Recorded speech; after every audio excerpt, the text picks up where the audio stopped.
This is back to basics. Back to basics. Back to basics. Back to basics. Back to basics. Back to basics. Back to basics.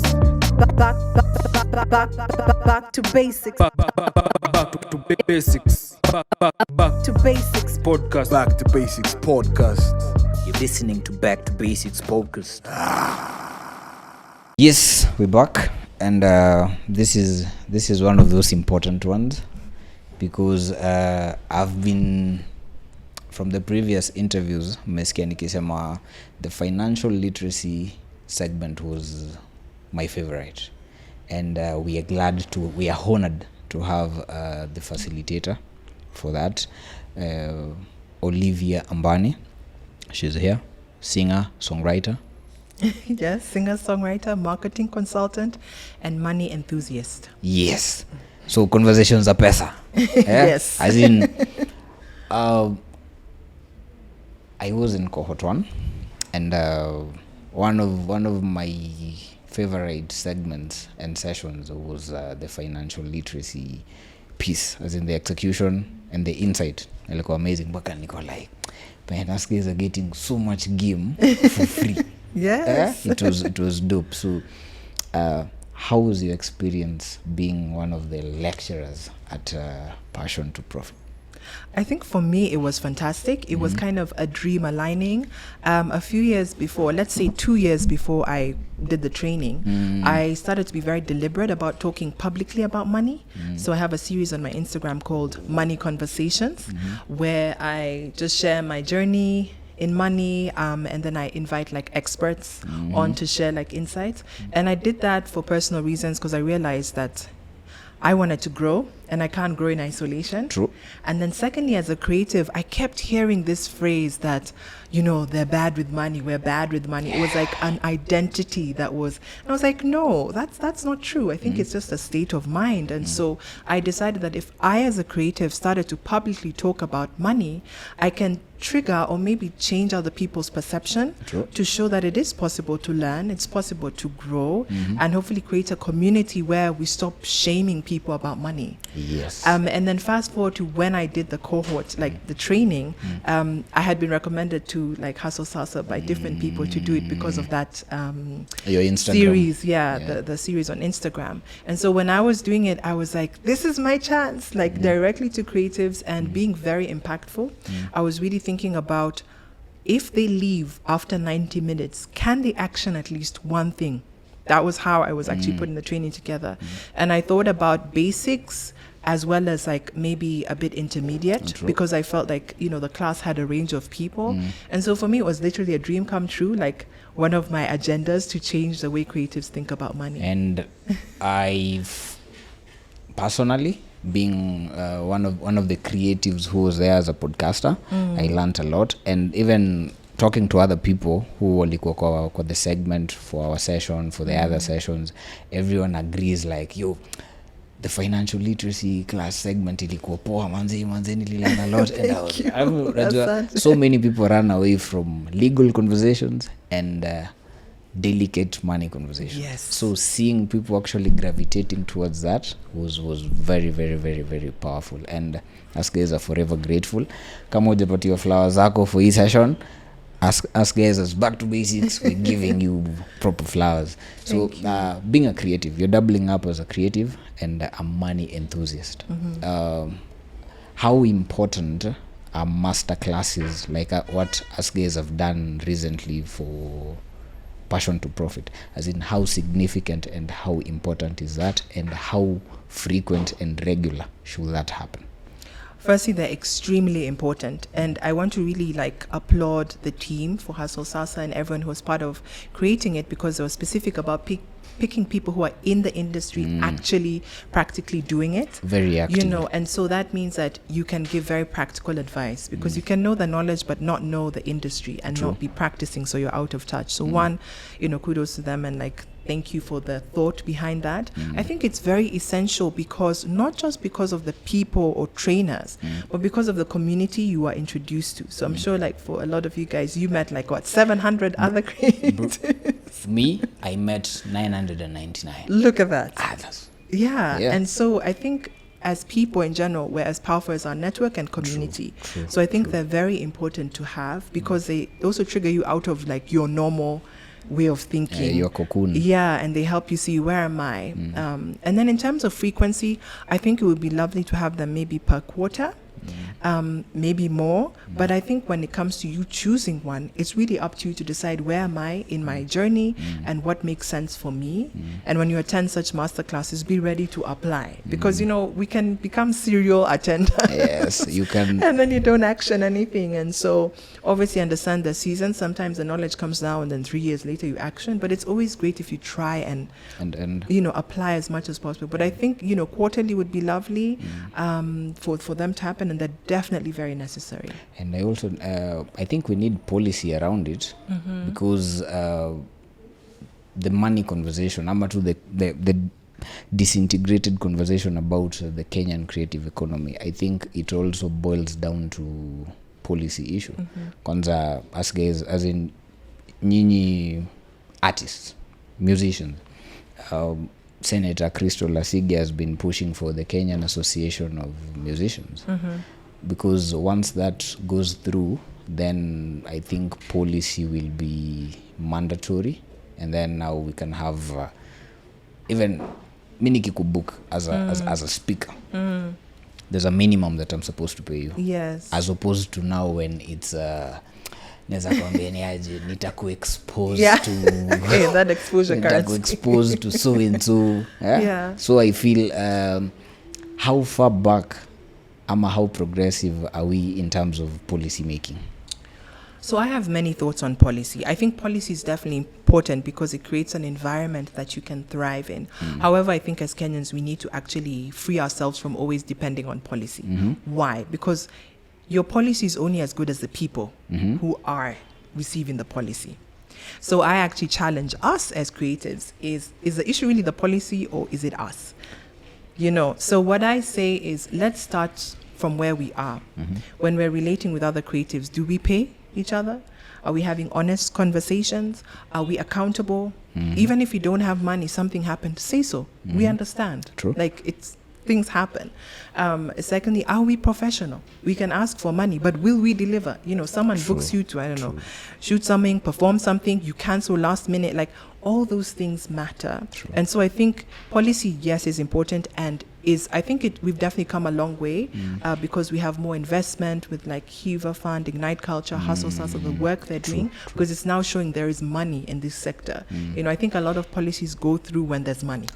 Most definitely. You know, most so definitely. We're showing it as an industry that is creating, you know, the GDP is going higher because of creatives. It's also targeting as a guys lot are of contributing to the economy of the day. Exactly, a lot of young people and you know, as a continent at large, we have the youngest population, and a lot of them now, the arts is where they can thrive because it's informal. If you have a skill, you can nurture it.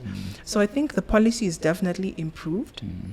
We still have a way to go, but I would challenge us as we are pushing policy, let's also push ourselves to be better so that when the policy comes, we are ready. Yes. You know, because be prepared. Yeah, when we see some of the issues we have in a lot of these bodies, let's say in the music bodies, the issue is not the body, the issue is the people running the body. The management. Yes, and they are artists, which is a disappointing thing. Sad. So, you know, also a key thing I talked about in the class is our mindsets.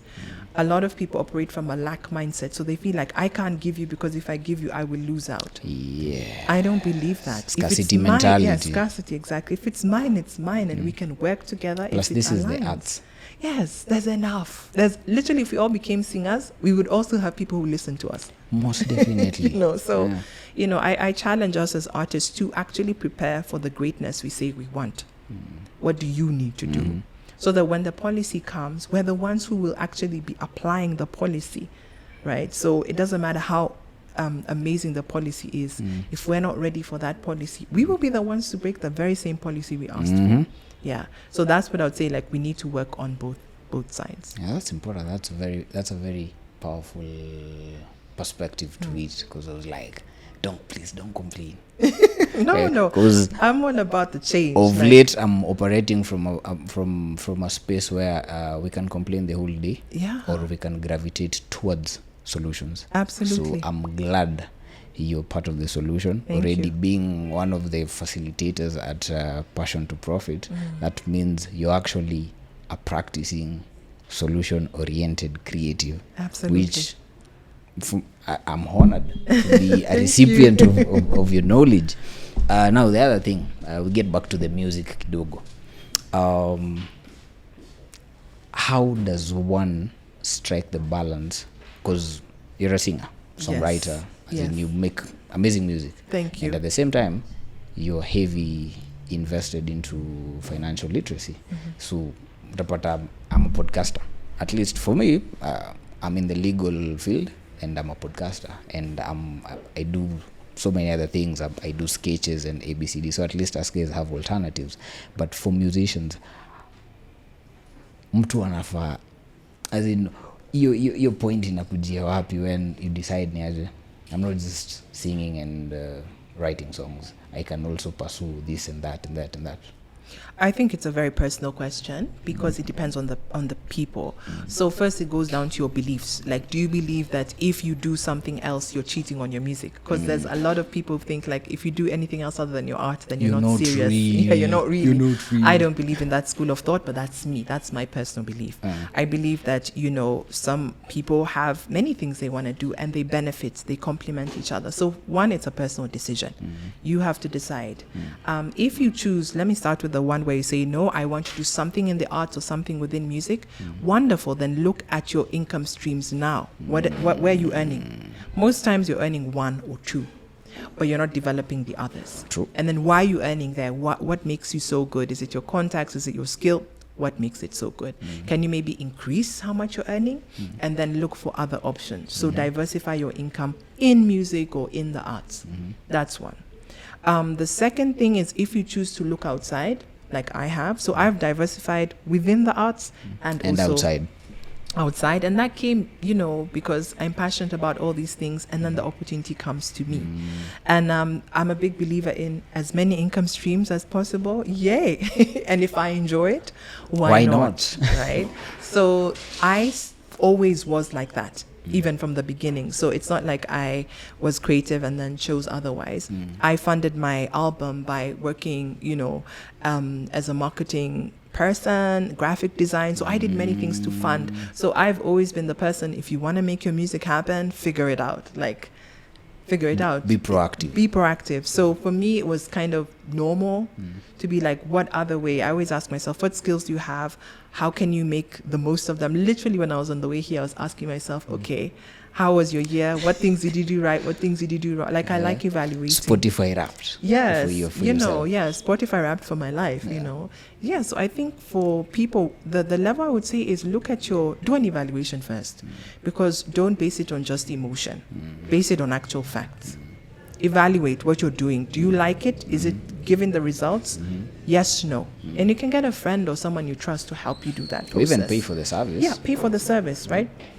After you've done the evaluation, then decide where do you want to expand. And I always recommend don't expand too quickly or too many things because you will burn out. Facts. Maybe pick one thing that you're like, okay, I'm going to invest more in this quarter or this year, and then evaluate and see is it working or not. Yeah, and then a key thing that will help your income is marketing. Please, guys, Please preach. don't hide your art.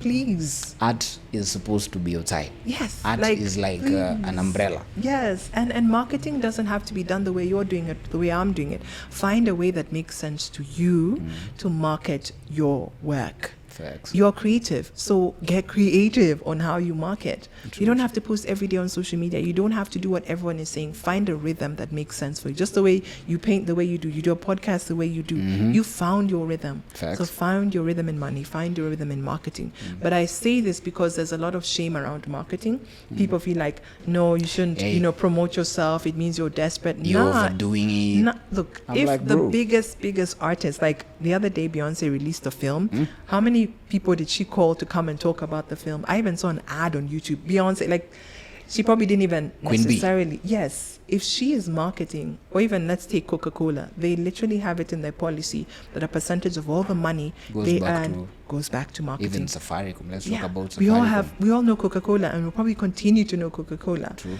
But because they're deliberate about that, they continue to grow. So again, back to money. You make more money when people know about you and what you are doing. Stay ready. Yes. Thank you. I love that. Tunaweza ongea hapa like the whole day. That's the reason why I was telling you. I loved your segments about financial literacy. Personally, pia ilitusaidia sana, because being in the industry for this long, simple basics like bookkeeping, because guys were like, oh shit, I haven't been doing that. Yeah. Let me do it.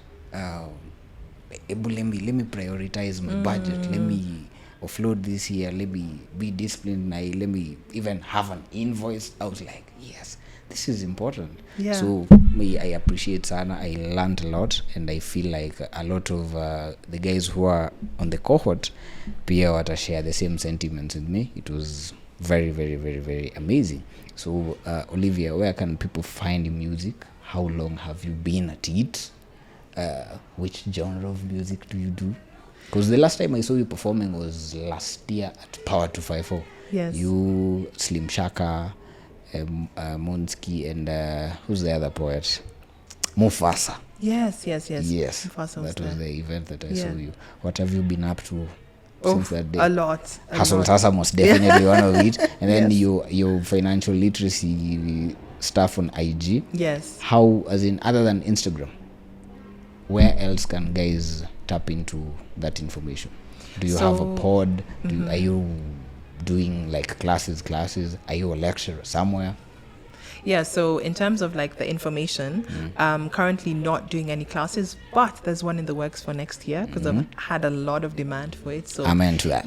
Check out my Instagram. I will be posting on there and my other social media, LinkedIn, Facebook, YouTube, and TikTok. Pretty much most platforms.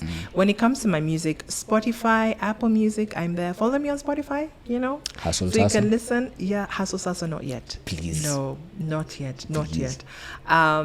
Just different conversations I have to have with my, because I have a publishing deal, so just figuring out different people who are involved. So yeah, but basically for now, Spotify, Apple Music, YouTube, you can subscribe to my channel, you can listen to my music there. And then in terms of the type of music I do, so I do two main genres. There's pop soul, which is kind of, I guess, Adele meets, I don't know, John Legend, John Mayer style. And then I also started doing electronic house, Afro house music. Okay. So I've done a lot of stuff with Bougie ama piano. you'll decide whether it's bougie or not. But then I've done stuff with some South African producers, amazing Kenyan producers in that genre. Recently released a music video called Dreams of My Goku on my YouTube channel with SB Fire, amazing producer from Durban, South Africa. Salute. So I've got a lot of music out that you can enjoy during Christmas or otherwise. Yeah. Tis the season. Absolutely. It's a season to enjoy. Kabisa. Yeah. Olivia, I'm extremely honored to have you on the pod. This is Back to Basics, and we always produce as many episodes as we can, and it's all about knowledge about pod yetu ni about hip hop sana, but it's everything inclusive. And being part of the cohort and us guys being in the same space for the grand showcase, it was only right to have you here, at least give you your flowers while you can still smell them. Thank you. Karibu sana. And before you leave, how does the grand showcase look walking into Alchemist? I love it. I think these are the spaces where you go from knowledge to practical. I'm now seeing like, what are they putting into action with the things that we taught them? Science Congress. Yes. I love it. It's really nice. And then also because for me, I didn't get to see anyone.